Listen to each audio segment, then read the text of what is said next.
So this is my origin story. Baby Sandeep I was absolutely hyper all the time, but what really stood out to me was playing football. I started playing five-side goals, then that got into playing for a Sunday league team. And later down the line, I started playing semi-pro. I went to go and play football with some of my mates, got caught between the wall and and one of the players, twisted my knee and my kneecap popped out. When I was doing my rehab, and I got really interested in it, and from that point there, you know what, I actually want to learn about this more because I want to kind of rehab myself back. So I thought, let me go uni and I want to study sports and exercise science. While I was at uni, I started working as a personal trainer. The thing about being a personal trainer, right, you got to wear lots of different hats. You got to learn to be a good salesperson, to be a good marketer, a good trainer, a bit of psychology when you're working with people. Within our community, like heart attack, diabetes, cardiovascular diseases are like the highest among South Asian population. I feel it's such an important part within our culture that is always ignored. I don't want to just be a rep counter. I kind of want to change people's lives.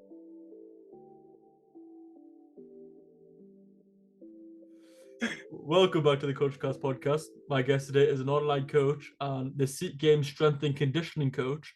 Welcome, Sandeep. How are you doing, brother?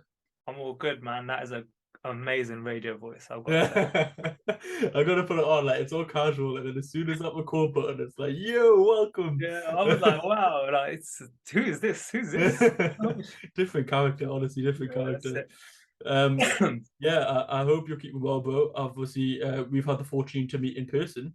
Not always the case with a lot of my guests, to be fair. And and I've seen you in your element. I've had a couple of fascinating chats a couple of months ago as well at the Sikh Games event, the camp in St. George's Park. Hopefully we can touch on a bit of that later on. But just to start off, I want to know what Baby Sandeep was like. Baby Sandeep was ADHD. That's what it was.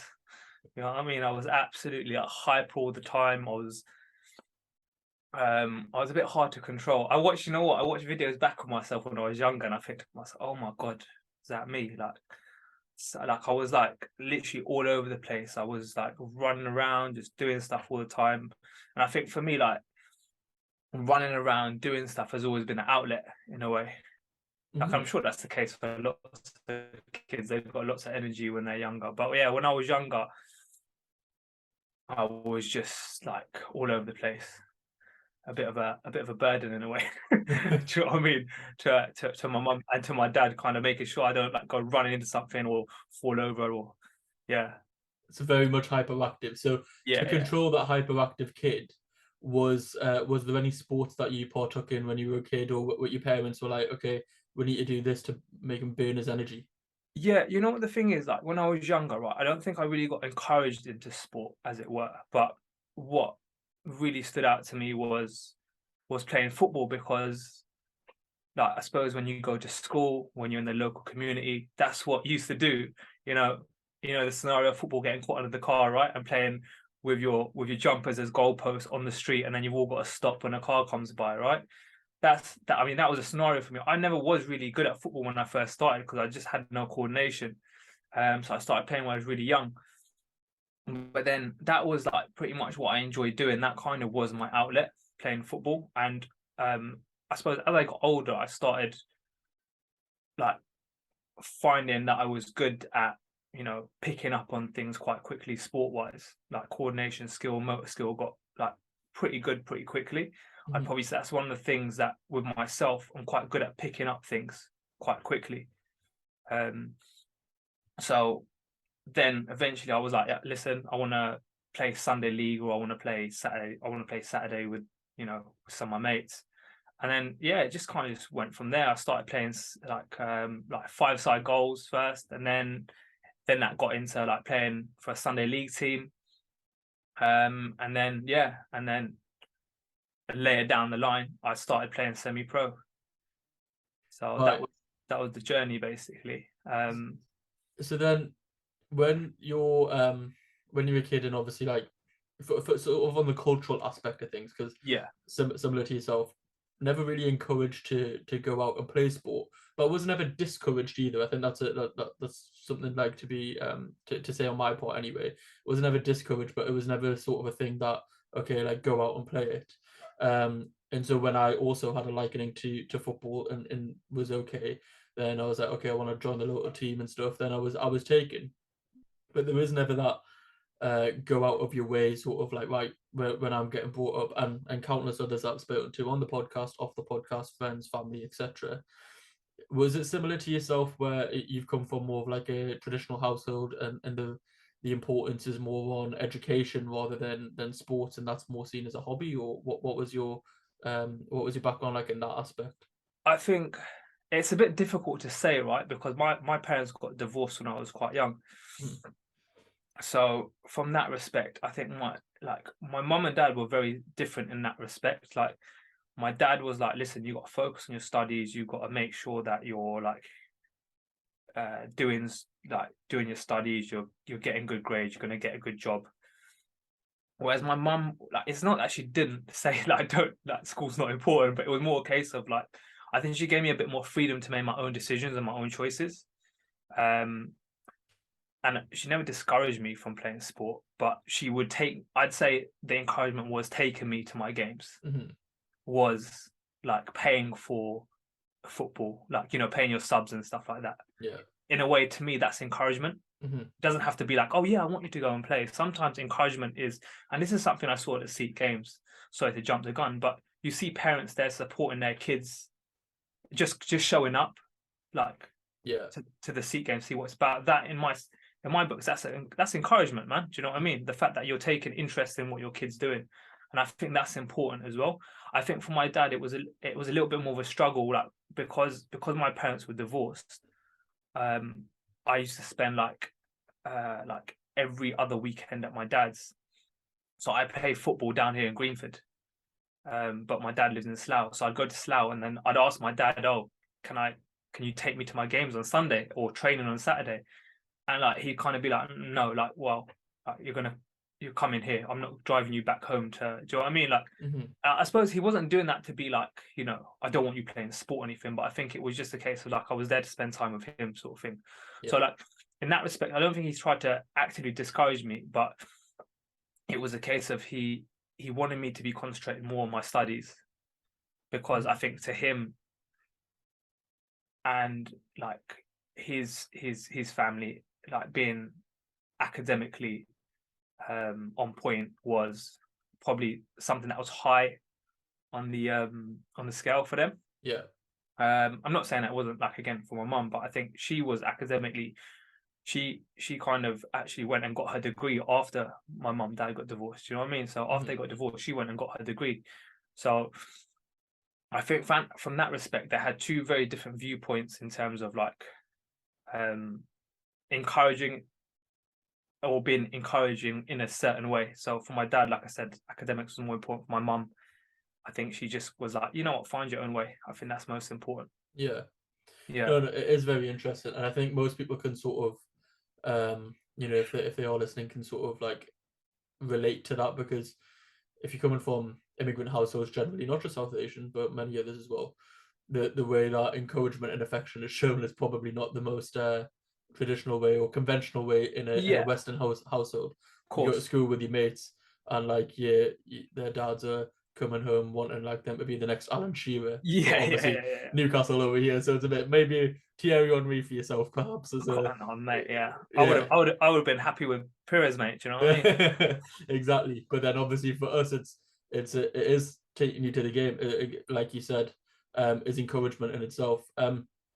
So then you're obviously saying that the academic route is obviously where your dad wanted you to go down, obviously with his family background. You end up becoming semi-pro at football. Where does sort of online coaching, and where does your sort of background in wanting to know more about physical fitness come into it? So this is where my origin story begins. Yeah, that's what I'm trying to ask. That's what you got it, man. There you go. You see, I've seen enough Marvel movies, bro. Don't worry. So when I went to college, so I decided to do, one of them was like PE or sports, was one of my A levels that I chose. I did biology, business, and I can't remember what the last one was. But I went there specifically to actually play football, because I went to Richmond College, so they had an academy there. So one of the things that I wanted to do was I wanted to play in the academy. So the first year I went there, I didn't actually get into the academy. So I ended up playing for like what they call the A team, the B team. And then I think my second year there, I managed to get into the academy. And yeah, I started playing for the academy. And like you were training like 3 times a week. And you had matches, like you had matches on a Wednesday, and then I was playing Sunday league at the same time. So I was having a match on a Sunday and then training on a Saturday as well. So bro, I was playing football like pretty much like 6 days a week, 7 days a week. So like I was feeling like I was getting pretty good because I was practicing so much. And at the same time, I was just starting to play semi-pro. So I just started training with Harefield at the time, because a few of the boys in my college team were at Harefield. So I used to go with them to training. Unfortunately, I didn't make it into their team, or I didn't make the cut there. And then I ended up going to Hilton Borough. So I got into Hilton Borough. So after college, I was like, you know what? I've got to just take a crack at this, because like I'm being told that I'm pretty good. Do you know what I mean? And I'm thinking, you know what? Like if I'm getting ratings from people, in college, that's how I used to kind of, that's how people knew me. People knew me for football, not through any other social kind of standing. Like I was like literally just through football. They know me who I am through football. That's how I built I suppose my social circle. It was built around sport. So if I think about it, sport actually has been integral to like a lot of aspects of my life, not just in terms of like where I am now, but it's helped with the friends that I hang around with. It's helped with like my mentality.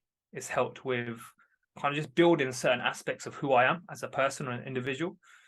So yeah, I decided after then, I'm going to just take a year out and I'm just going to go for football, man. That's it. So I had a trial in Hilton Borough. I got into the Resi's team. And I think coach was like, you're doing pretty well here. And he thought that I could probably make it into the first team. So I went to go and play football with some of my mates. I think it was like a Thursday evening or something. I'm playing at goals. Got caught between the wall and and one of the players, twisted my knee and my kneecap popped out. Ooh. Yeah, man. It was like one of the worst feelings I had in my life, man. Like I literally screamed and I didn't even know I was screaming. And I was just so distraught. I was so upset. I felt this like such a sinking feeling. Like I was crying. Like I was so upset because that was pre-season, bro. I hadn't even started. I'd taken a year out and I was like, you know what? I'm gonna have a crack at this for a year. And within the first like what season was starting, I think about 2 weeks time. And bro, I was just so upset, man. And like I had my driving test booked as well for 2 weeks later as well. So I couldn't do my driving test. I was like, oh man, this is like messing me up on so many levels. But they tried to put my kneecap back in on the pitch. It didn't go, and I felt it. And they just had to give me the giggle gas, took me to hospital, popped it in at hospital. And that was pretty much it. And then like, I was just like, you know what? I don't think I'm going to be able to play. I tried to make a comeback and stuff like that, but like I just didn't feel confident. So when I was doing my rehab, I went to NHS. They give you this standard, rehab. So I went there and did some of the rehab there. But there's all these, all these bibbies there. You know what I mean? So I'm doing my rehab with like all these bibbies, and like I'm there trying to do a squat, and I'm really tentative, and like bibbies, on the leg press, like leg pressing. Do you know what I mean?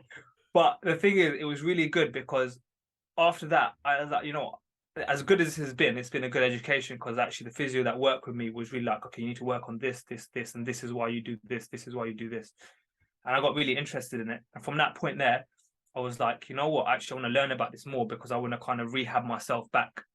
So I started reading about, how muscles move, like how the knee works, how the knee joint works, what mechanisms work, what I need to strengthen, what may be weaker, what may be tighter. And from that point, I kind of just learned, I started reading and researching into anatomy and like rehabbing myself back. And that kind of was a starting point of my interest within like the human body and how the human body works and the mechanisms of it. Although I liked training and I was training then, it wasn't like it wasn't something I was like passionate about at that point. I just liked sports, so I just thought I'd study it. Do you know what I mean? Yeah. Whereas that kind of got me like really interested in what I was doing. So yeah, that was a starting point where I was like, you know what, actually, I really like doing this. Yeah, no, like I think That's the origin story. that's the origin story. Yeah, next Marvel character, Sandeep. Yeah, That's it. Super Sandeep. Super Super Sandeep Sandeep. coming to you. Coming soon to cinema near you. No, it's quite interesting, to be fair, because I feel like obviously similarly in aspects of Sikh games, the other strength and conditioning coach is Kamanji.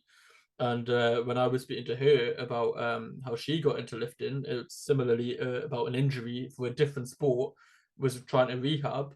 I think she was sprinting in athletics, and then she had some injuries in there, was trying to rehab, then got into lifting, because obviously it's such a good way to sort of rehabilitate yourself. You need to know how your body and muscles work to get to optimum sort of standard, and then falling in love with or the fascination and going down that rabbit hole, and seeing the improvements, and then when you do see the improvements, it gets even more addictive, and it's like a spiraling sort of it's just a beautiful spiral, to be fair. So did you ever go back to football after you had rehabbed? I know you said you made like a second attempt, or did you just after that go straight to? So what happened was I started working at the time because I was like, you know what, I need to make some money first of all, because I literally taken a year off college, and my mom was like, listen, you need to do something. You're not going to just sit here, because I was like, literally, I was so down about it, man, because I literally put all my chips in one basket. But I just didn't feel confident in my knee. Like I was playing and I felt so tentative, and I just thought to myself, I wouldn't be able to do this on an 11-a-side pitch. I wouldn't feel confident in it. It took me a good 2-3 years to feel actually confident in my knee again, like from that point. So I kind of didn't go back. Although the manager was kind of calling me and saying, when you coming back, I kind of was just like, I was putting it off. And I think that was a good lesson for me, because I think the problem is when you're in positions like that, you need to challenge it sometimes, and you need to push it.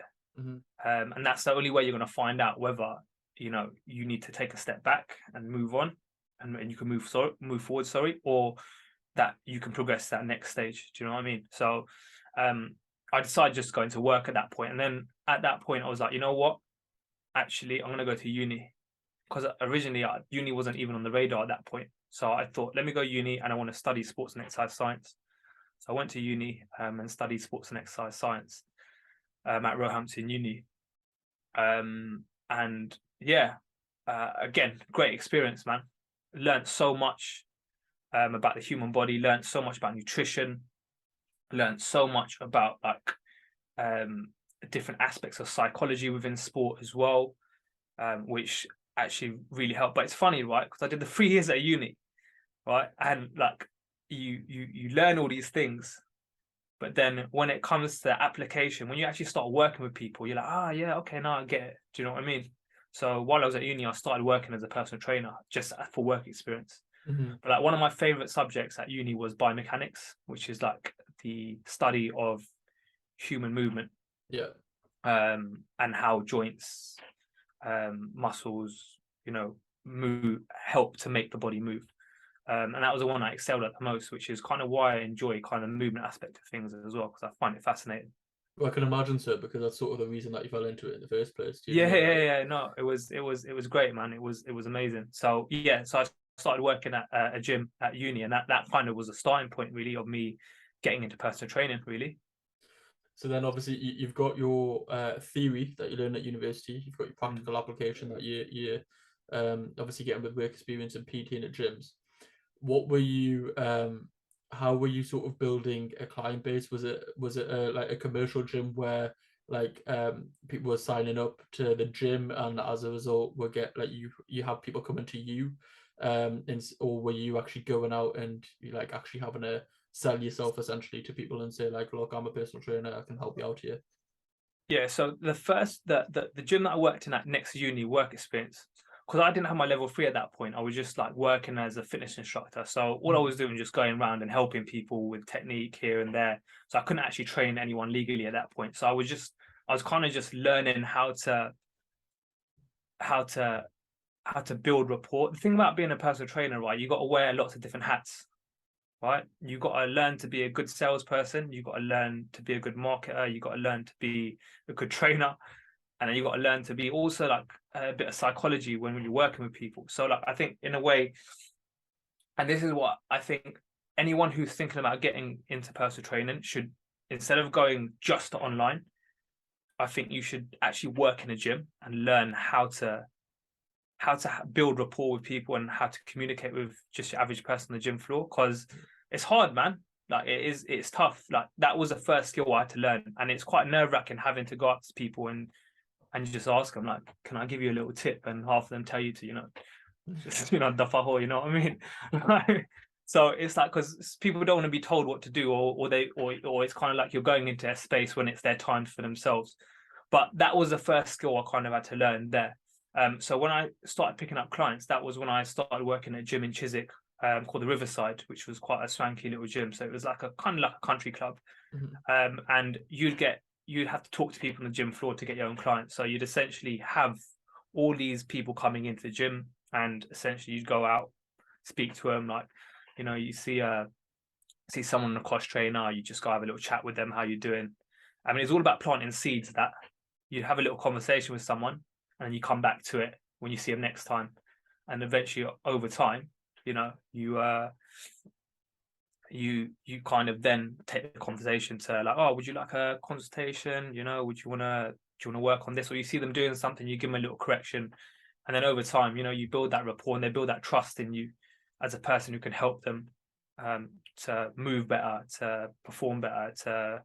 They'll ask you a question about nutrition or about like, how do I do this? How do I use that machine? And kind of you just build that trust and rapport with people, So that's how I initially kind of, I suppose, was learning to kind of sharpen my sword in terms of learning how to pick up new clients. But it is quite intimidating and tough at first when you're new to it. Yeah, no, I can imagine. So like you were saying, like if you're going up to someone and trying to give them a tip, they would just tell you to fuck off sometimes. Do you know what I mean? Like, oh, I can swear, can I? All right, cool. Yeah, do Man, I've been holding back this whole time. Yeah, we're gonna see you effing and blinding now, and you're just not gonna stop. Wow. But no, like I can imagine so. And it can be quite like intrusive as well, like into people's space. But I think and like you say, I think the technique translates online in terms of give you a bit of free advice. You know that free advice works, so you probably gain trust for the individual and then go back to them for more, which obviously is basically how everybody markets online now. But in person, obviously, it's a lot more personable because and more flexible. So online, you could do a video, but it's going to be something that you think's going to help a lot more people. Whereas to that one individual, by the way, when you're doing your lat pull down, maybe not try to swing back like you're trying to fall off the chair, as many people would do. Just for example, has that happened before? It was one time, okay. But no, like it definitely is. It definitely is interesting, and I completely agree with what you were saying about it's better to do it in person, because when you do translate it online, you don't lose touch of that person is an individual, is a person, might be having a bad day. Maybe I do need to switch hats and be the therapist or the best friend or the shoulder to cry on for that day.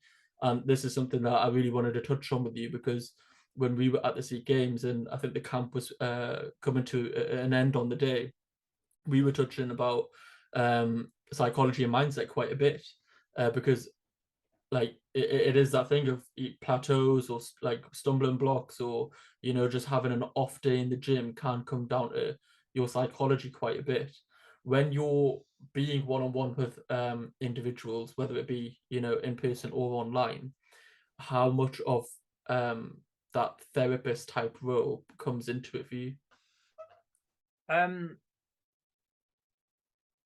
suppose I'm not trying to, be a therapist in a way, But although like it does seem like that, right? Because all you're really doing is you're just asking people questions. So like I kind of like when someone comes in, or when I'm working with someone, or for example, if I'm doing a check-in with an online client, I want to know where they are, like mentally, physically.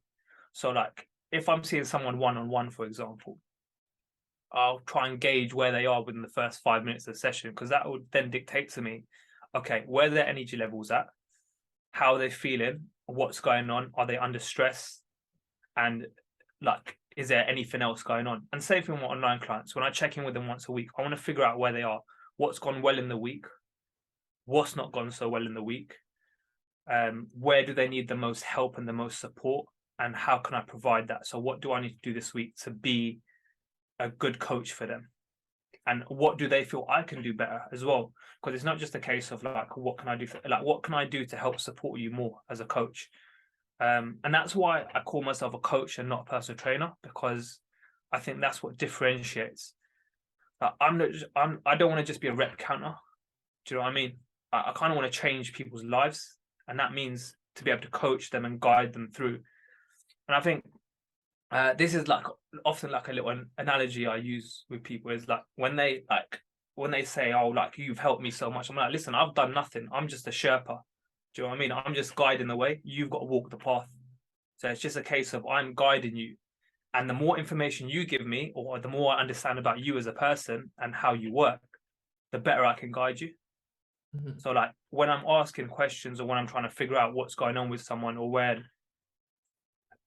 I'm almost trying to, I suppose you're not trying to be a therapist, but there's that kind of that role going on.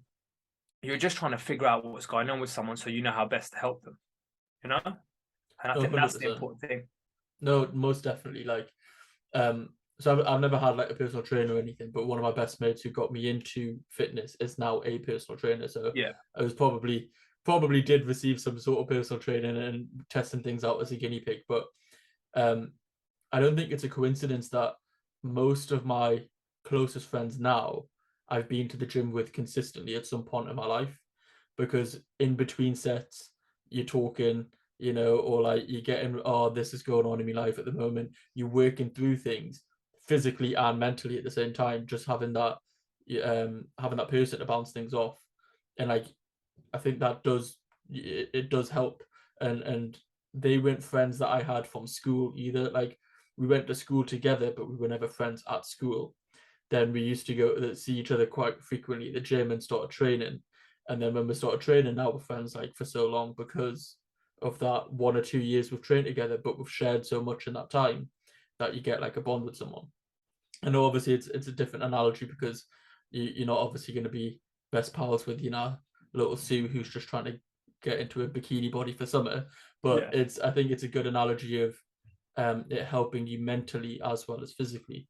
And the other aspect that you were saying is how much stress somebody's under at a time, I think is very important, because I don't think it's talked about enough, especially in terms of fitness. Because if you are, you know, in a high stress job and all of a sudden you've got, I don't know, a promotion coming up or deadlines or whatever it might be, and your lift stagnate and you're getting more frustrated because you're like, why am I lift stagnated? I'm eating right, I'm sleeping right, what the hell's going on? Not putting 2 and 2 together, saying your cortisol levels are spiked, so your progression's going to halt, is going to be, I can see a little smile in your face, you know. You're like, I'm like, yeah, someone's done their research, haven't they? Yeah, not just a pretty a face, bit of endocrinology there coming in, very nice. But often it will, and I imagine obviously with a lot of people who have online coaching, need that person to sort of point out these things because they're not going to be well versed in these topics themselves. So it is, I think it is obviously like, it is good to always have guidance and that person to bounce off and point out something that you might not see yourself. Yeah, and I think that's a good point, because this is why it's good to reflect. And going back to the point about stress, right? Within our community, listen, heart rate, heart attacks, diabetes, cardiovascular diseases are like the highest among South Asian population. Mm-hmm. And I'm pretty sure there's probably some genetic reasons, but also stress levels amongst South Asian men are probably at the highest. Do you know what I mean? Mm-hmm. like my nanaji passed away because he was under a lot of stress, and he had a stroke at the end of he had a stroke, and then eventually that kind of was what finished him off. You know what I mean? He was bedridden for 10 years, and then eventually, you know, he just couldn't hold on anymore. And I know so many people, like for example, my dad's had triple bypass surgery as well, you know, and I've had about 4 or 5 family members pass away because of having some sort of heart defect or a stroke, you know. So like for me, like these kind of things, this is why I talk about I stress about pun not intended, about stress and sleep, like in my content, because I feel it's such an important part within our culture that is always ignored, or I wouldn't say ignored, but probably just not given enough attention to, you know. So I just think, yeah, we need to be more attentive to our stress, and sometimes that means reflecting on where we are right now. And it doesn't mean you have to write things down, but just like you say, going to the gym with some mates and just having a conversation. Because like, listen, when like men don't often talk, and like we're at a point in society where men's suicide rates are the highest. Do you know what I mean? So having someone to talk to, or having an outlet, is so important. And I think it's just, yeah. I couldn't agree more. I think nationally the statistic is the highest of 35 to 50-year-old men in the northeast. So got a couple of more years, and I'm like, oh, you know, no, I shouldn't joke. I shouldn't joke, but you know what the thing is? It's like these stats are scary, man. It's nuts, isn't it? It's like and yeah, go on. Sorry. No, I was gonna say, I think with the South Asian point specifically is that we do stress more about certain things because we give emphasis on certain things. So we might not give enough emphasis on sleep and stress, but we'll give enough emphasis on how will our community view us. Yes. And that will add added pressure in terms of what is my job role, has my promotion came. It's all about socioeconomic status in a South Asian community. What is your social status and what is your economic status, and most of them are intertwined, adding more pressure on yourself and stressing about chasing to climb that socio-economic sort of ladder, and not actually emphasizing, as you say, physical and mental health instead. I think that's the thing, right? We like, it's so easy to kind of always, I mean, like when you look at it from a young age, right? Like, for example, with my dad, it was like, okay, you need to be academically up here, right? You need to get a good job then. And once you got a good job, you need to get married. And once you get married, you need to have kids. Then once you have kids, you know, there's always something to chase. Mm-hmm. But at no point is there anyone asking you, like, okay, are you content and are you happy? What do you want to do with your life? Like, do you know what I mean? And like, also in terms of your health, like, are you looking after yourself? Are you mentally and physically well? Like, no one asks you that, do they? If anything, it's the opposite. If there's an obese person, they say, oh, healthier. Do you know what I mean? Like they'll say like, oh, like they're well fed, because way back in the day, if you were fat, it means that you probably come from means that you can indulge. Whereas nowadays, it's not the same. You can go to the local chippy for a couple of quid and have a kebab, and that's not gonna. Do you know what I mean? That doesn't mean that you're well off. It just means that you're ill-disciplined, and that's something that I'm speaking from personal experience, because I had too many of them when I was a kid. Mate, it was 2 for 2 for me at Sam's, mate. That's what it was, you know. Exactly. But it's quite interesting though, right? Because I think there's always something to aspire to, but we're never asked what like kind of what we want and what would make us happy. And most people then end up having a life that I don't feel like they're completely happy with. Mm-hmm. And that's what stresses them out even more. Yeah. That's what makes them even more unhappy. And then we get to a point where we're just like, you know what? I just don't want this life anymore. Do you know what I mean? Yeah. And when you're at that point, it's a dangerous place to be, man. Yeah. And then it goes back to the suicide rates that we were speaking about before, which is, and it's an unfortunate thing. Like, I'm sure that we're both on this social media, I like to call it, is like, you know, when your Instagram feed, probably mine and yours, probably quite similar, and you do unfortunately hear about young men and women taking their lives at a very young age, and it's just not, it's not something you'd like to see. In terms of sort of the South Asian genetics and sort of representation, I like to have this conversation with a lot of people just because I feel like everyone has their own perspective on it. We're seeing now a lot of athletes coming to the forefront. As we say, Karanjit from is powerlifting champion. Indaraj recently just broke the European record for under 10, under 110 kilogram category. We're seeing boxers come to the forefront, football players come to the forefront, and so on and so forth. However, when I am looking through one video specifically where you actually did mention the increased diabetes and cardiovascular sort of illnesses, I could say, or diseases, you said that on average, South Asians have a higher body fat percentages, higher distribution, unfortunately, around the abdominal area. And lower levels of muscle mass on general. So are South Asians genetically athletic? Well, this is a conversation that me and Nav have, you know, the football scientist, as he's known on socials. I mean, when we've spoken, he said that, you know, like, are our people, this is a question he puts out, and this is, I suppose, leads to Sikh games as well. Are our people, South Asians, are we genetically able to be athletic and physical? And is it a consequence of not doing as much as we possibly could that's caused us to kind of, I suppose, not be as physically able as other ethnicities to be physically dominant? And listen, don't get me wrong, there are some Asians out there, some South Asians out there that are absolute specimens and unreal. Like, listen, Karanjit is a prime example of that, right? So she's breaking the mold, right?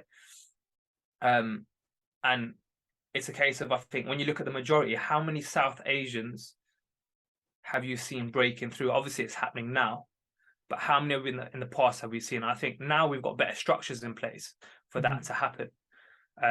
But I feel like the education is still lacking, man. And this is why the Sikh games are such an important thing, because I feel like it puts that foundation in place. So I know I'm jumping the gun here, but I feel like it sets that foundation to give people the education. Because when some of these kids came in for the Sikh games, I mean, listen, we have some really good athletes there, you know, but it needs to be nurtured, you know. And that's the one thing. Whenever I was playing football, I was like one of the only like Indian kids there. Yeah. Do you know what I mean? Ever. I'd always be, when there's an Indian guy on the other team, I used to like, oh, you know what? I need to show him. Do you know what I mean? there's only enough space for one Indian on this pitch. You know what I mean? But it was like, it would be such a rare thing that when I saw that, I was like, oh, man, I need to show him, innit, who the Indian here is. Do you know what I mean? But now I feel like you're seeing more South Asians competing at high levels, you know, which I think is good. But I think we need to kind of push on with the education and getting people to understand that, okay, we need to start building generation after generation up to understand how we can be physically better, how we can be healthier, how we can, like, you know, be machines basically in the world of sport. Because listen, it's going to happen, man. With the next 5-10 years, man, I'm hoping to see a few Asian footballers play in the Prem, man. I'm hoping. We are close with a couple. Jan Danda comes to mind. I know there's a guy in the Aston Villa academy. Arjun. So I think it will happen. I think we've already touched on the reasoning why it hasn't happened so far, and it is that socioeconomic ladder chase. And obviously, if it's not guaranteed that you're gonna make money out of sports, it's probably best if you get a desk job. And I completely understand why. And it might be repetitive to listeners because I've already said it a couple of times. But if you, for example, your dad or your granddad has came from a different country, come to this country, regardless of education, he might not actually, even if he's educated, he probably still come over here and not get a secure desk job. You will likely have to work a manual labor job, which is unsecure, risky, lack of security, to the point where they would earn enough money to maybe open up their own business. Again, lack of security. So when you have a child, what do you want from them? Security. Go to university, get a degree, get a 9-to-5 job, you be secure. I don't want you to have the stress that I did when I was your age. They might not say it in them words, but they say it through action. And because of that, it's okay, you can do your football on the side and your hobbies on the side, but they are just that, just hobbies. But I think the thing that's changing now is we're getting to a point where, like, so for example, my mum and dad are from India, but a lot of people my age, early to mid 20s, or actually mid to late 20s now, actually, fucking hell, feeling old. We can edit that out, but don't worry. A lot of people my age are now at the point where it's not their parents who came from India. It might not even be their grandparents, but their great grandparents. So their parents are born and brought up here, have probably had that. Don't think about sports and activities, think about going to university, have had them dreams ripped away from them and don't want their children to go through the same thing. So now we're seeing the fruits of that, of, you know, people inducted into boxing, powerlifting, football, F1 at a very young age. So and shout out to Stephen as well, because I think we've recorded a podcast with him as well, so it'll be fascinating to see all aspects of sports. We're covering them all here. But that's my take on it. The other aspect, I think, is what you were saying, was to touch on the education part. As I recently spoke to Ungat, he's a bodybuilder. He's an elite pro bodybuilder, the first Sikh one that we've had, and he was sort of mentioned something specifically about nutrition, which says that, like, we're predisposed genetically to certain foods. I think another reason that we hold a lot of abdominal fat is because our insulin is spiked because of famine back in the day. So you want to retain as much as you can for them famine periods. And to get leaner, he was saying that works for him and most likely genetically disposed to South Asians, although not scientifically proven. I should caveat it with, is we would operate better with sort of fats as our energy source than carbohydrates, because our carbohydrates will go to that abdominal region because of what I've just said with the famine back in the day. That's why ghee is utilized so much in our foods, because it's a high burn. Like, the way that he explained it is the carbs are sort of like your petrol and your diesels, your fats, and you have your ghee. And more bodybuilders are using it nowadays anyway, just generally, not even South Asian ones. So I think when you go back and look at your ancestry, and not sort of, because we're in a Western world, take the Western diet and try to integrate it with our traditional diet, but actually just have our traditional diet, I think that would also possibly help. And it's very easy us talking about this, because I love a Western diet. It's going to be hard to actually figure out scientifically how that would work, and it would be very interesting. But obviously, with the likes of yourselves, Nav, and more South Asians in a education space for nutrition and health and fitness and well-being, I think obviously there will be more tailored education towards ourselves. And I think it's definitely, like, in terms of the nutrition aspect of things. I mean, if you look at predominantly what an Indian or South Asian diet is like, right? Predominantly carbohydrates, right?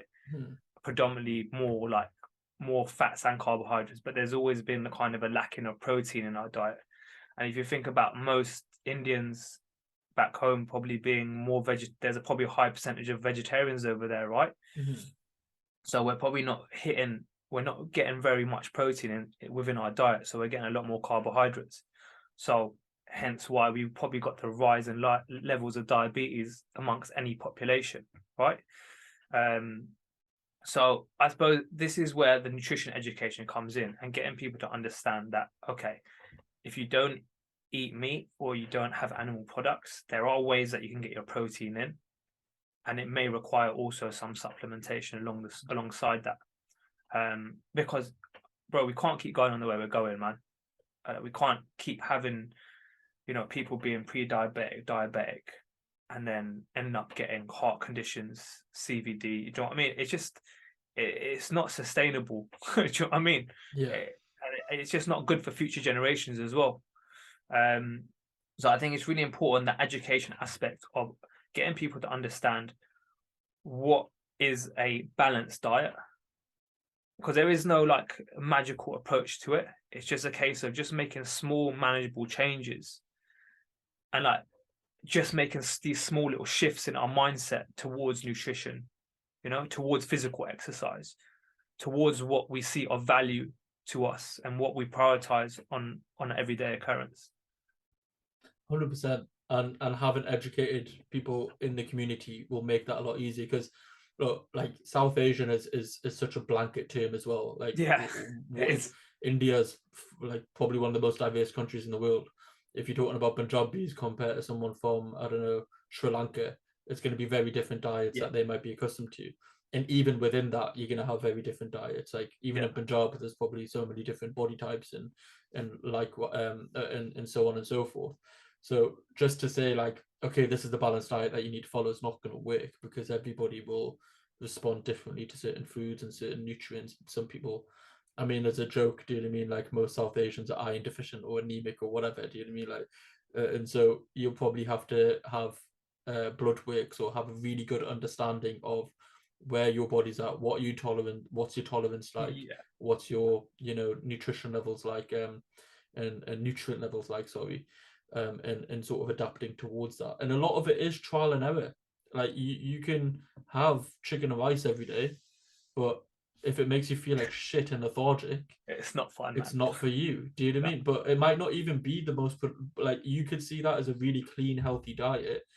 And when you're on it, you not just feel miserable, so it's not worth it, but also it actually doesn't sit well with you. So you need to experiment. But well, you're malnourished, isn't it? Because if you're having just these types of food, and listen, humans like a variety in their diet, right?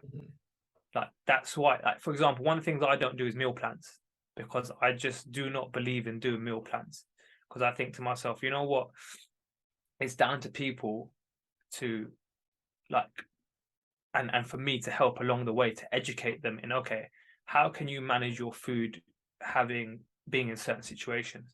Because if you have a meal plan, right, let's just say you stick to that meal plan for like 10 weeks, 12 weeks, right? You may lose the weight, but then once that meal plan's done for that 12 weeks, are you going to carry on eating like that? Because eventually you're going to be like, oh, I need variety, right? But do you carry on eating with that meal plan? You can't. It's not sustainable, right? The way I look at it is, can you sustain the way you're eating in 6 months, in a year, 2 years, in 3 years? Do you know what I mean? mm-hmm. If we educate people on making small, manageable changes to their diet over a longer period of time, it's going to have a bigger effect in terms of them sticking to their diet, adherence, consistency, and also them like going out and researching foods for themselves and taking more autonomous decisions, right? And that's one of the things, I suppose, why I don't like doing the meal plans, because I want people to be more autonomous with their decisions, is to go out there and be like, okay, you know what? Okay, let me look into what is a good source of protein, what is a good source of carbohydrates. Do I want something high GI, low GI? What kind of fats do I want to be having? Do you know what I mean? All these little things, if you start doing that intentionally, then you're going to make better decisions. And if you make better decisions, you're going to hopefully be in a place where you're going to improve your health. Do you know what I mean? 100%. Like the word diet in itself, a lot of people will have a negative connotation and a negative sort of relationship with that word, because that word is often, okay, I need to crash and sort of have a really intense diet for 2 weeks so I can get into my dress or into my wedding suit or to whatever it may be, and then as soon afterwards balloon up and weigh probably further than they were originally because they've done it recklessly. I think it's what we associate with the word diet, right? When we say the word diet, we associate a short-term thing or a time-scaled thing. Whereas I think when we're looking at making changes, it needs to be a lifestyle change. A lifestyle change is something that's going to be permanent, right? We're looking at what areas or what aspects do we need to adapt or change or adjust to make this more beneficial. Because if you go in and you try and change everything, you try and wipe the board clean, and then you try start again, mate, you're making things so much more difficult for yourself. Whereas if you come in, you're like, okay, you know what I'm going to start with, right? I'm going to start with is I'm going to have one less roti a day. You know, just starting with something as simple as that. right? And then adjusting how much jawel you have at each. You know what I mean? I mean, one of my uncles used to literally pile his plate up with rice. Do you know what I mean? And it was like literally having 3 times the amount you should have for one portion. And that's the one thing I got him to change to do. You know, I think he did it for about a week, and then after that he went back to. But like, just you probably felt great for that week. Oh yeah, well, mate, yeah, that's what I mean. At least his blood sugar level was more stable for that week, at least. But it's like those little things have a big impact, and if we do those little things consistently and we implement them bit by bit, they're going to make such a difference in the long term. You know, I think reading this at the minute, right? And there's Atomic Habits, right? I love this book, man. And there's a part in it where he talks about a plane changing its angle by 1 degree, or a ship, I think it is. Yes, yeah. And it changes by a ridiculous amount where it ends up traveling to. And we think about, if we make small little adjustments to our habits, we can end up at one destination, or we can end up at another. If we stick to consistently making sure that we do these small little things to make adjustments, mate, we could end up being in a completely different place. And it compounds over time. Like 1%, it's not 1% every day is 100% after 100 days. It's way further than that. I think another thing that you mentioned was actually tracking your food, or having a good understanding of what's on your plate. Like, I think if most people who have never done so before did so for like even a week or two, would be astonished by actually how much they eat calorie wise, or how disproportionate their macro levels are. As you say, I think the Western diet of junk food and sort of processed food is heavily favored to high fats and high carbohydrates. It's not just an India issue, I think. I think we humans naturally are sort of geared towards less of a protein intake in terms of what gets to like the dopamine levels running. It's probably going to be high fats and high carbohydrates anywhere in the world. And the level of processed foods as well that we're consuming, that's going to have a massive impact on our gut health as well. Exactly. Right? And if our gut health is down, you know, majority of our serotonin is made in our gut. Right? So if we're eating shit that's making us feel shit, that's going to further fuel that cycle of eating more shit to help boost us, and then turn to caffeine. And, you know, there's so many layers to it, man. And it's just about trying to take one layer at a time, man. Is that the food coma thing? You always feel depressed after you have a McDonald's, because it is all just like that shit, isn't it? Like, it's just not good, but it's worth it for a couple of seconds. Sometimes, goody, you know, like sometimes. I mean, like, listen, moderation, right? Moderation. No? But obviously, when you're talking about diet, as now, like, you're on an online space as an online coach, and obviously putting out content, but then there are a lot of people putting out content. If anything, since I would say in the past decade, since 2012 to now, the fitness industry online is continually becoming more saturated, because there's that many people on there. And because there's that many people on there, everybody has their own take and their own thing that they're pushing. So when we have the negative connotations of diet before that we're speaking about, a lot of people will have mistrust with people online, because they're being sold fad diets. So when you're trying to coach people, have you found that like it's harder online now because of the saturated market, because people are getting mistold or misinformation that might not align with them, because certain Instagram influencers are saying, take this pill, you'll lose a bit of weight, or whatever it might be? How has your approach been on that side of things? I think people are smartening up to these kinds of things a little bit better now than they have done before, because I think a lot more people are calling these people out now. Which I think is amazing, and that's what we need, right, within our fitness communities. We need to talk. We need to call out the people that are spreading misinformation. For me, when I think about like the nutrition stuff, I think about being as simple as possible with things, because I think simplicity is often the thing that people miss out on. Like, it's like people want things to be as complex as possible, because I think the more complex it is, you know, the more weight it has in a way, right? Especially with like some of these diets. So like a lot of Indians, a lot of Asians that I've spoken to, like will gravitate towards IF, intermittent fasting, right? It's kind of like a big thing that most Asians will do. And the big flaw for some people is that what they end up doing is, because they don't eat for a big window, they'll end up gorging in the window that they do have. So they still end up then like eating more calories than they normally would, right? And what they're having during that period is going to be like a lot of junk food. So they're going to have lots of high calorie, like having nutrient dense foods will make you feel fuller for longer.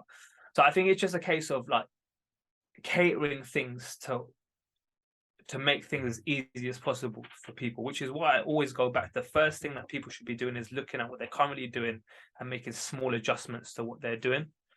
Listen, if you're in it for the quick result, like I'm probably not the guy that you want to be coming to, because that's not what I'm about, right? There are people out there that do that. But if you're after something that's sustainable and long, sustainable and, you know, long lasting, you know, something that's going to give you the tools that you can manage for the rest of your life, then yeah, I'm happy to help, because that's what I'm about. It's all about sustainability for me and making sure that you can do what you're doing for the rest of your life. So when it comes to my approach to nutrition, that's always in the forefront of my mind. Okay, what can we be doing that is going to help you make sure that this is something that you can do for the rest of your life? No, I completely agree. I completely wholeheartedly agree with that. And I think the thing that you were saying before about complexity being put in there, I think that is like a selling point. It's like, look, it's too complicated for you to understand. I've done all the research, so you don't have to. It's way too complicated, but for $5.99 a month, you can buy this plan, and you don't have to worry about any of that stuff. Like, I think that's basically, and it's not just fitness industry. I think a lot of businesses do that, of overcomplicate the process of the situation to basically become gatekeepers. There's a lot of gatekeeping on Instagram with yes, not just nutrition, but even exercise, man. Like how you should do certain things, and there's unfortunately everyone's looking for the next big thing. Sorry to interrupt you, bro. No, yeah. I know, I agree, because like in terms of my training, it was fat kid coming skinny, yeah. So I went in with a quote unquote bodybuilding approach. It wasn't bodybuilding, because it was just fat trying to be less fat. I wasn't trying to get on stage or anything. But then in that process, my lifts were obviously going up with beginner gains. Yeah. And because I was a heavy set kid, I could naturally lift more than a couple of kids around me. So then I got addicted to like powerlifting and the numbers and just getting the movement up. Then I realized when I was getting into powerlifting, fucking hell, I'm unfit. I can lift a lot, but I can't run a mile. So then one of my mates was into CrossFit at the time, so I jumped into that. So then like and now it's very much a functional fitness, I would call it, of just a well-rounded approach of there's a bit of strength training, there's a lot of hypertrophy, there's a lot of cardiovascular endurance type exercise as well, all wrapped into each body part. But because each one of them individually gatekeeps the others and says, fuck powerlifters, bodybuilders are the best. I've had countless of times, and I don't disagree with the person while I'm speaking to them most of the time. I probably should, but there's been countless bodybuilders saying, do you want to bench 100, or do you want to look like you bench 100, or whatever the number may be? And it's like, well, you want both. You know what I mean? You want, realistically, the answer is you want both. Yeah. You want to be able to actually do the lift and look like it as well. So you know what the thing is? I think like a lot of the guys that I've spoken to recently, right, have come to this point where, like, in their 20s and their 30s, they're like, well, even just before that, they feel like absolutely on point. You know what I mean? Like you're young at that point, you know, you be going trips to Bifa, you know, you're out living your best life, and then you hit this point where you get injured, right? And then it seems like it's an uphill task to get back from that point, right? And it seems like you just keep getting injured. And the thing is, this seems to coincide with, like, you know, getting married, having kids, you know, moving up on that next stage of your life, because then you don't have time to exercise because you're not moving as much, or you're working more, and, you know, you're looking after kids a little bit more, you're a little bit more stressed out, probably a bit more sleep deprived. Like your tendency to get injured becomes a little bit more, right? And then from your 30s to your 40s, like, you kind of end up exercising less, and that's when the weight gain comes, right? And that's when you start putting on that little bit more weight. That's when, you know, you stop looking after yourself so much and start looking after the bills a bit more, right? And I think this is the point where I feel like probably a lot more men need a little bit more support, because when they get injured, it's like they become less confident in what their body can do. Mm-hmm. And they become a little bit more scared in stepping into a gym, or, for example, doing a deadlift. Yeah. Because my back, I've done my back in, so I'm going to avoid that movement completely. What I do is I'll just do running, because running's safe. You end up just doing cardio, so you forget about the strength. Do you know what I mean? Like you say, you kind of neglect one area, you're going to end up or focusing just on one area, neglecting the others. Your body's just it's not gonna feel good. And I think what also happens specifically for men during that period, whilst all this is going on, I think this is like not talked about enough, and I'm not well educated enough to speak about it more, but I'm trying to talk to people who are more educated, is testosterone levels. Yeah. During that period, drastically dropping. Your recovery isn't so, even that injury is not, you're not going to recover like you were when you were 18. Exactly. Your T levels have dropped drastically. And that's also a rise in putting on more weight, your muscle mass decreasing, depression generally as well, as morbid as it sounds. I am conscious of your time, because it is getting around 7:15. So I want to just touch on one or two things, and then let's crack on, bro. I'm good to go, man. Let's crack on. I mean, this happens all the time. Everyone's like, Eka Kenta, and then you get into the conversation. I'm like, I could do this all day. No, man, I'm on it now. I'm invested, bro. I'm invested. No, appreciate it. So one of the things that I wanted to sort of just mention is your Instagram.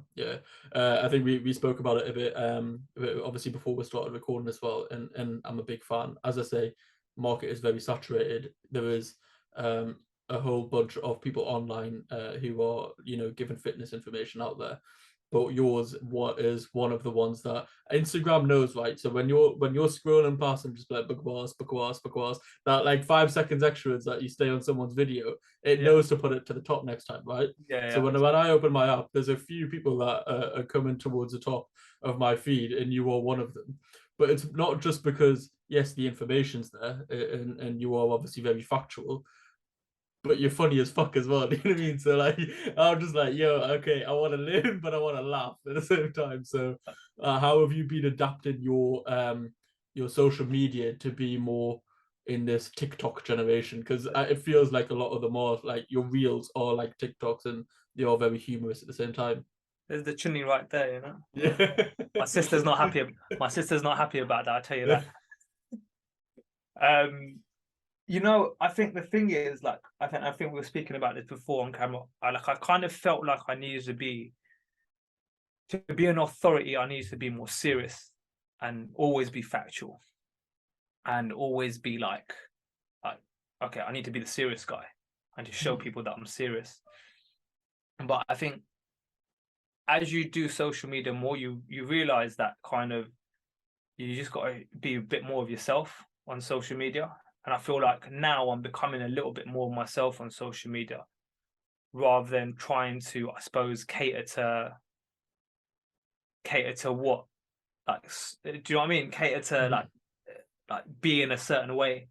I kind of just want to express who I am a little bit more.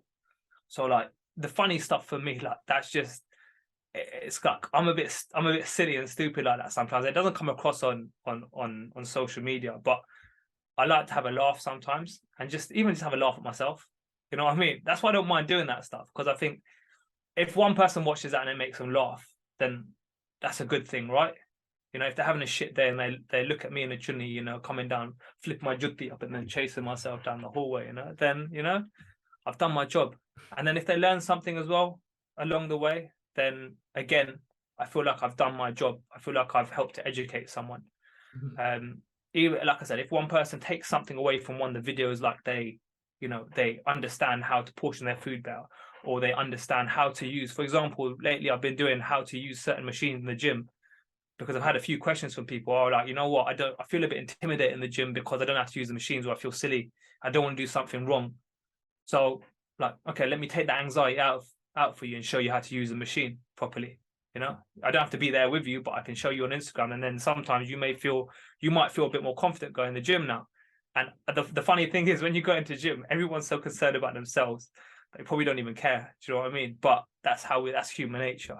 So I think for me, social media, I think I've reflected on it a couple of times the last couple of months.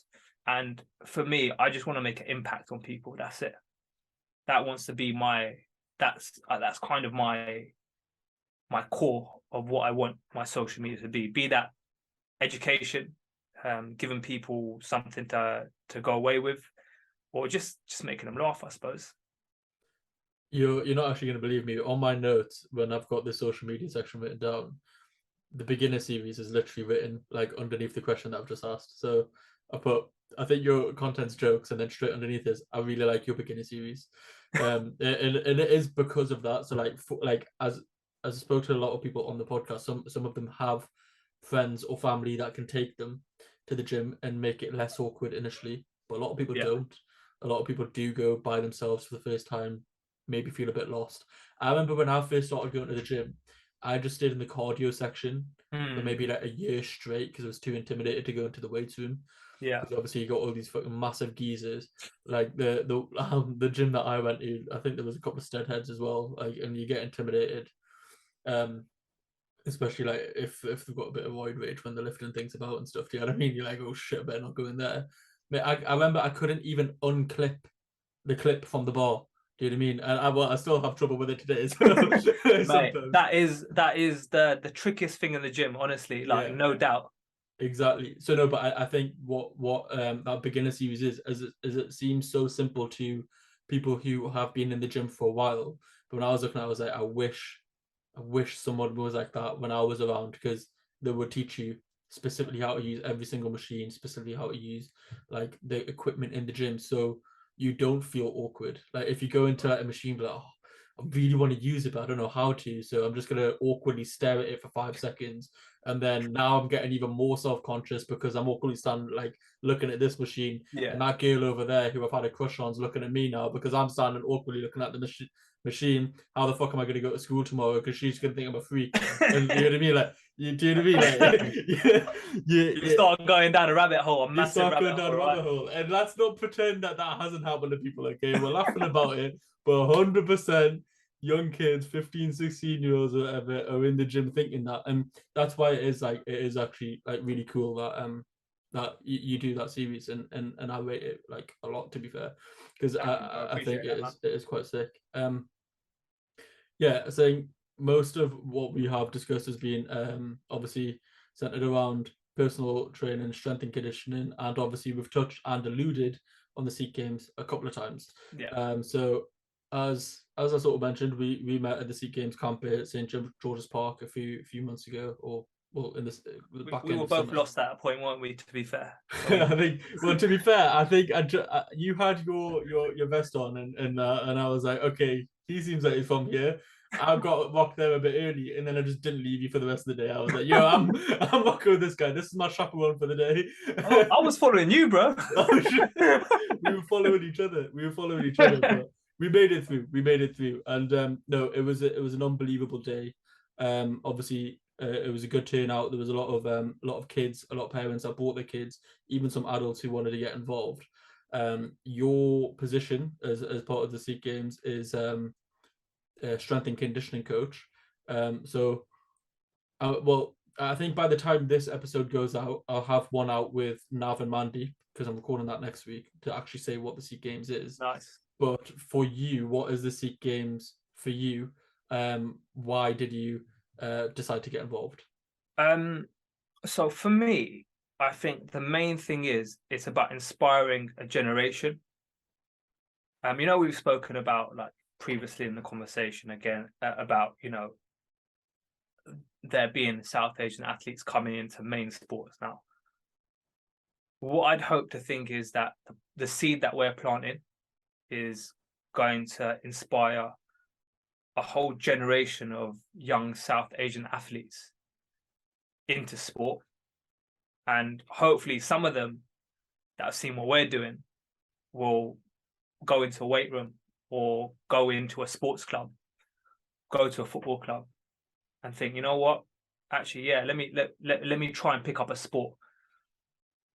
And I suppose that is the legacy of what we kind of want to leave behind with the Sikh Games, is we want to inspire a generation of young South Asians into sport and show them that they are highly capable, that they are highly athletic. And, you know, we want to announce ourselves on the stage of sport as well, right? We want to see more medals on that board at the Olympics. You know, we want to see more South Asians playing Premier League football. You know, we want to see more, I would say cricket, but, you know, dominate, but you know what I mean? But we want to see people playing more elite level sport. And we're hoping that this is the platform that we're giving them to allow them to express themselves, to become better athletes. 100%, and getting goosebumps just hearing it, to be fair. Like, so you know what, it's Nav, man. That guy, the speeches that guy does, I wasn't there for the one that he did on the opening night, but mate, I don't know, man, he's been practicing or something, but he gives some mad speeches.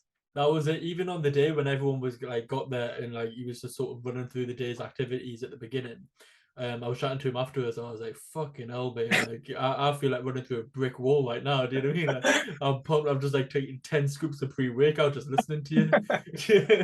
Yeah, but the way that he was explaining it is just because it's coaching at the end of the day, and he's a coach, so it's just sort of getting that message across, which he does really, really well. No, but I think it is obviously amazing. And your role as strength and conditioning coach, you and Karanji pretty much have the same like sort of role as it was in strength and conditioning. However, obviously, as Karanji is the powerlifter, it's not just to do with powerlifting. Like on the day that on the camp, it's very much like we were saying, functional exercising. So whatever sport you're going towards, I'm guessing that you will have to be catering towards that specific sport.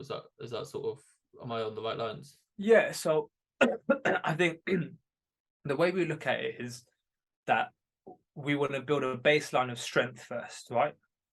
Which is focusing on those key movements: squat, deadlift, overhead push pull, horizontal push pull, core work, floor work, cardiovascular base, aerobic, anaerobic, all these baseline kind of areas of fitness. And then once we've built these baseline areas of fitness, then we can start to then get a bit more specific from sport to sport. And again, a lot of these sports have lots of crossovers, you know, so like hockey and football will have lots of crossovers in terms of like, you know, doing a lot of single leg movement. I mean, the highest percentage of groin strains come from hockey and from football. So we want to make sure that, you know, we've got adequate hip strength, adductor strength, hamstring strength, hip flexor strength, you know. So these are the areas that we then want to focus in when we get specific about sports. So again, like we're catering it to what they'll be doing as individual sports. And then in the gym is where they're going to build that strength. Out on the field is where they bring that sport specific movements in. So what we want to do in the gym with strength conditioning is we want to build more motor control, right? Better understanding of how to do, let's just take, for example, a squat pattern, right? We want to take a better understanding of how we can squat, what we need to do to squat, how we cater the squat to your anatomy, to your biomechanics. So for example, if you've got longer limbs, you may need to take a slightly wider foot position. If you've got limbs that of equal length, then you may be able to squat with your feet a bit close together. If you've got a long torso or a short torso, again, that might affect things, you know. Then from there, we want to get strong. We want to build some muscle. Yeah. Once we've gone through a phase of hypertrophy, then we go through a strength phase. Once we go through a strength phase, then we go through a power phase. And once we go through a power phase, we go through a transition phase where we are trying to then make some things more sport specific from there. So building that leg drive, building that strength, sprinting, you know, jumping, moving like an athlete, basically. And all we've done before that, every step precedes the last one, you know. Yeah. No, absolutely unbelievable. And so, am I right in thinking end of January is when sign-ups are sort of wrapped up, right? I'm pretty sure, but Mandy would be the person who who know, I will say yes because and Mandy will correct me if I'm wrong. No, it is. As I say, I've if got I'm one wrong, next... edit that part out. Yeah, no.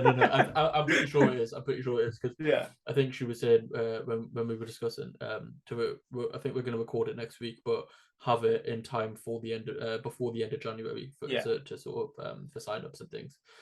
So from the end of January, when people can sign up for the Sikh Games, the inaugural games is probably next summer, correct? Indeed, I think it's is it August?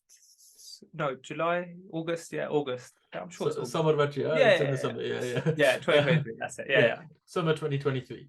So someone signs up. They're going to be at an event or so the Sikh Games in summer 2023.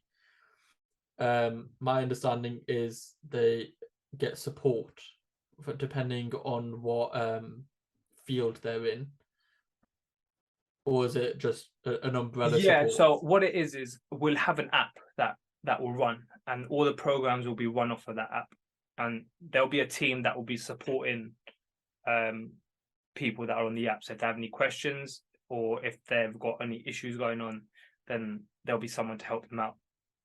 So there'll be certain phases of these programs. So we'll do a 12-week program. Everyone will run through that, and then we'll go into the next phase. And again, everyone will be informed of what's going on with each phase.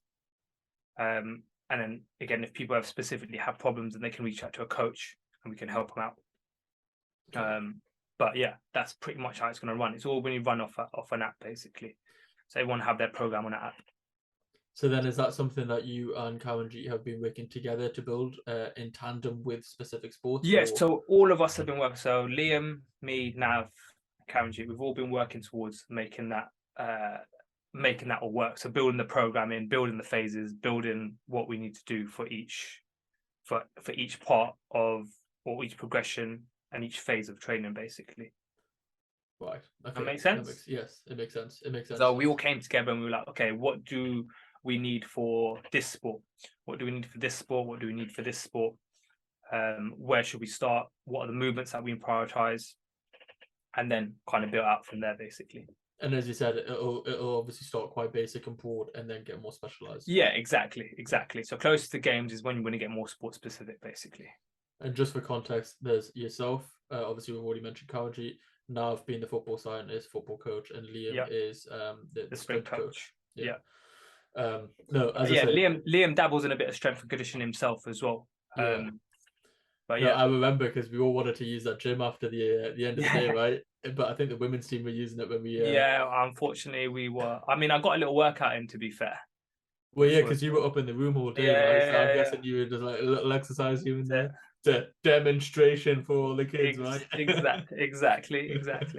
No, as I say, I was really chuffed that, like, obviously Mandy reached out and I came down because one, it's just a spectacle to see the facility in itself, but two, just great to be part of, like a really cool day. And I say a lot of the parents who came down, I think a lot of what they were saying were, well, wish this was around when I was a kid, and it sort of goes back to our previous conversation about like, I wish this was around when I was a kid. I'd 100% sign up, and hopefully, like, obviously it's very successful. So by the time that I have kids, it is well established enough to just be like, right, you're going there when you're 2 years old and you're coming out like fucking Khabib Nurmagomedov, do you know what I mean? Or fucking Michael Jordan or Alan Shearer, like that's your three choices.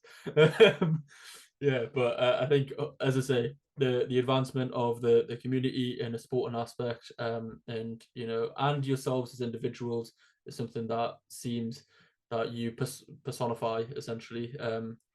Self-betterment, not just for the mind but the body and all aspects. So I've been fascinated with the conversation.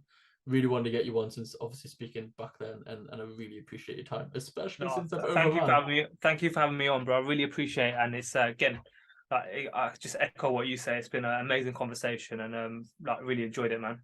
No, 100%. Just before we wrap up, I don't know if you've seen on my socials and stuff, but I do quick fire questions, same 5 questions to every guest. Oh, damn. Yeah, so I mean, if you did your research, you'd be prepared. But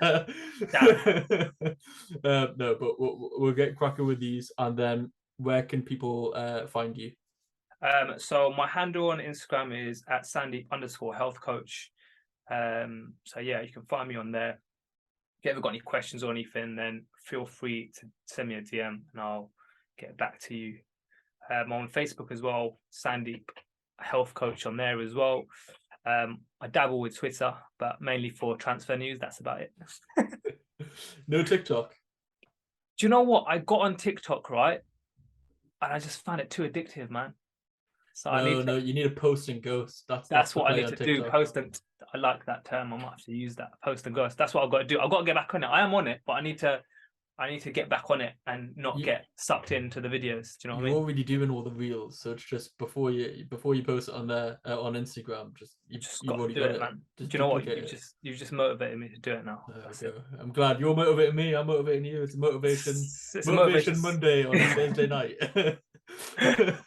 But okay, sorry. The first quickfire question is: what are you most proud of? How far I've come as a coach. What are you most looking forward to? What the future has to hold for me within fitness. What is your biggest motivation? Oh, that's a hard one. To inspire people. What is your definition of success? Being content in life. Last but not least, because it's the KultureKast podcast, how do you think your culture has affected you in your journey thus far?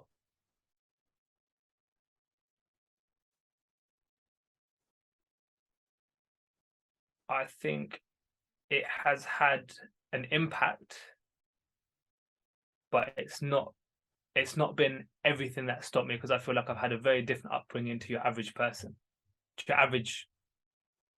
within my culture. No, smashed it. That wasn't quite quick. That wasn't quite quick fire, was it? But... It never is. I always say it's quick fire, but them questions are deep in it, so it's never is. Yeah, you know what? That's the thing. Like, you got to think about some of those things, isn't it? Because like I suppose you know what motivates you, but then when someone asks you what motivates you, like, actually, what does motivate me? But yeah. And I like the success one the most, because everyone's success is going to be different. Well, this is I think this is one of the things I've like realized from working with lots of people is that when you ask people about goals and you ask people about what would actually make you happy, is that people come to you and be like, yeah, I want to lose weight. Oh, I want to get into shape. I want to get into shape. But then when you actually get to the crux of it and get deeper and get to the core of it, it's not the weight. They want to feel happy within themselves. They want to feel content within themselves. And sometimes that doesn't mean losing weight. Sometimes that means just doing something for themselves, having more confidence, having more energy, being able to play with the kids without feeling knackered, being able to, feel like you're doing something for yourself for once, Exactly. Like if a 70-year-old woman comes in and she goes, I just want to be able to like stand up from sitting down without feeling pain in my lower back or my knees.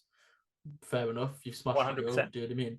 And then 100%. If you've got a guy who's going to Ibiza and wants to be like 5% body fat, then fair enough. Do you know what I mean? It's they both can hit their goal, and their goal will be completely different. But yeah, 100%, bro. Totally, completely agree, man. Completely agree. No, but we're gonna be. We can do another half an hour if you want, bro. Let's go, man. We're gonna be doing a podcast after the podcast now, but again, really appreciate your time. Sikh Games, follow Sandeep, follow Instagram, Facebook, and interrupt his Twitter transfer newsfeed, and just give him like all these false rumors. Make a fake Fabrizio Romano account and say Arsenal have signed Ronaldo or whatever. Mate, I will start following you if you do that. No, 100%. And again, thank you very, very much for your time. Thanks, bro. Appreciate it, man.